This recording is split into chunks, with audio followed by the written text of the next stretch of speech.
भाजपा के वरिष्ठ नेता और ऐसे लोकप्रिय विधायक के साथ हम मौजूद हैं जहां पर ये आप तांता लगा है लोगों का मुलाकात के लिए।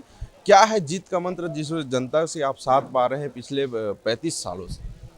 जीत का मंत्र है कि पद को अपने सिर पर मत चढ़ने दो। पद जो है वो आने जाने वाली चीज है और संबंध हमेशा के लिए है। इसलिए लोगों के दिलों को जीतो। भय, आतंक, भ्रष्टाचार, पैसे के दम पर वोट खरीदने का काम बंद करो। पिछले 35 साल से आप विधायक हैं, फिर मंत्री भी रहे हैं। पूरे प्रदेश भर में केबीसी चल रहा है, कौन बनेगा मुख्यमंत्री। कहीं किसी के अनुभव की बात हो रही है तो कहीं किसी के अंदर वो अनुभव नहीं है या कौन प्रत्याशित है।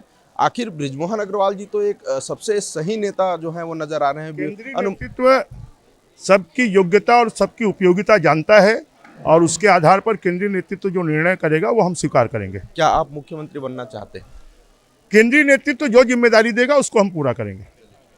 हमारे साथ बृजमोहन अग्रवाल जी, और यहाँ पर जो मुलाकात का जो है बधाई का जो सिलसिला है वो शुरू हो चुका है। सीधी तस्वीर आप देख पा रहे हैं और 35 बार के विधायक हैं, लगातार 8वीं बार उन्होंने ये जीत हासिल की है और छत्तीसगढ़ में सबसे ज़्यादा मतों से जीतने वाले विधायक हैं। तो सीधी तस्वीर आप देख रहे हैं, उनके निवास पर आए हुए हैं और कहीं ना कहीं ये मंशा है कि वो मुख्यमंत्री के लिए जो है दावेदारी होनी चाहिए, क्योंकि जिस तरह से इनकी लोकप्रियता है और छत्तीसगढ़ में जहां प्रत्याशियों की मांग जो चल रही है, मुख्यमंत्री चेहरे को लेकर जो चर्चा चल रही है कुछ 4-5 नामों में, मुझे ये समझ नहीं आ रहा है कि बृजमोहन अग्रवाल जी का नाम क्यों शीर्ष में नहीं आ रहा है, क्यों ये नाम फ्रंट में नहीं आ रहा है। लेकिन निश्चित तौर पर जिस हिसाब से ये जो लोकप्रियता है, कहीं ना कहीं ये कयास लगाया जा सकता है कि बृजमोहन अग्रवाल को भी मुख्यमंत्री बनना चाहिए। और तमाम बड़े अपडेट्स के लिए देखते रहे न्यूज़+21 आपके हक की बात। कैमरामैन नाविस खान के साथ अविनाश चंद्रवंशी, रायपुर।